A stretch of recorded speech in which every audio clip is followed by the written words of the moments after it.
रामपुर के राजा नरेश चंद्र बहुत ही दानी स्वभाव के थे।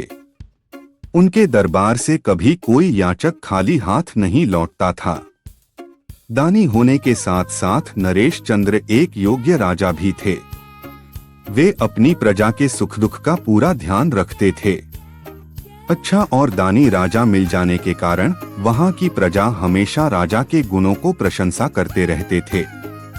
नरेश चंद्र ने अपने महल के बाहर एक बड़ा घंटा लगा दिया था। जब किसी को राजा की सहायता की आवश्यकता पड़ती वह घंटा बजा देता और कुछ ही देर में राजा स्वयं उसकी सेवा में हाजिर हो जाते थे। इसी तरह रामपुर राज्य की प्रजा सुख से अपनी जिंदगी गुजार रही थी। एक बार गर्मियों में राज्य में भयंकर सूखा पड़ा। सभी नदी, झीलों और तालाबों का जल स्तर पहले तो कम हुआ, फिर एक एक करके वह सभी सूखने लगे। पानी के अभाव में खेत की फसल भी बेकार हो गई। सर्वत्र पानी और भोजन के लिए त्राहि मच गई। मंत्री जी की बात सुनकर राजा तनिक मुस्कुराकर बोले, मंत्री जी, मैं आपकी बात समझ सकता हूँ, पर मैं अपने पूर्वजों की धरती छोड़कर भला दूसरी जगह कैसे जा सकता हूँ। हाँ, अगर आप दूसरी जगह जाना चाहते हो तो जा सकते हो, मेरी तरफ से कोई रुकावट नहीं है। मंत्री जी ने राजा को समझाने का काफी प्रयास किया, पर राजा अपना राज्य छोड़कर दूसरी जगह जाने को तैयार नहीं हुए। धीरे धीरे सारी प्रजा राज्य छोड़कर अन्यत्र चली गई। बस राज्य में केवल राजा नरेश चंद्र और उनके मंत्री जी बच गए। भोजन पानी के अभाव में बड़े कष्ट से उन दोनों का जीवन गुजर रहा था। 2-3 दिनों में एक बार उनको भोजन नसीब होता, कभी कभार वह भी नहीं।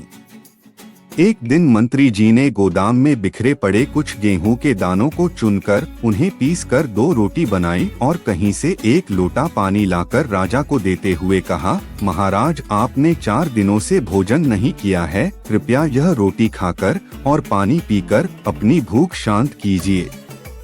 राजा ने 1 रोटी ली और दूसरी मंत्री जी को देकर कहा, मंत्री जी, आप भी भूखे हैं, 1 रोटी आप भी खाइए। मंत्री जी ने एक ही बार में रोटी खाकर 2 घूंट पानी पिया और शेष जल राजा जी के लिए छोड़ दिया। नरेश चंद्र ने जैसे ही रोटी का पहला निवाला खाने के लिए मुंह की ओर बढ़ाया, तभी उन्हें बाहर से किसी की करुण आवाज सुनाई पड़ी। आवाज सुनकर राजा चौंक गए। रोटी का टुकड़ा थाली में ही रखकर उन्होंने कहा, बाहर कौन है? अंदर आओ। अगले ही पल एक पतला दुबला वृद्ध पुरुष राजा के समक्ष उपस्थित हुआ। उसके तन के कपड़े फटे हुए थे। उस वृद्ध ने अपने कांपते हाथों से हाथ जोड़ते हुए करुण स्वर में कहा, महाराज, अकाल के कारण मेरे परिवार के सभी सदस्य मुझ वृद्ध को अकेला छोड़कर कहीं दूसरी जगह चले गए हैं। मैंने पिछले कई दिनों से अन्न का एक दाना मुंह में नहीं डाला है। कृपया मुझे कुछ भोजन दीजिए। वृद्ध की व्यथा सुनकर नरेश चंद्र ने तुरंत अपने हिस्से की रोटी और पानी उसकी ओर बढ़ाकर कहा, मेरे पास इस वक्त यह सूखी रोटी और थोड़ा सा जल है। इसे ग्रहण कर अपनी भूख मिटाइए। रोटी देखकर वृद्ध उस पर टूट पड़ा। राजा ने अपना कपड़ा उतारकर वृद्ध को पहना दिया।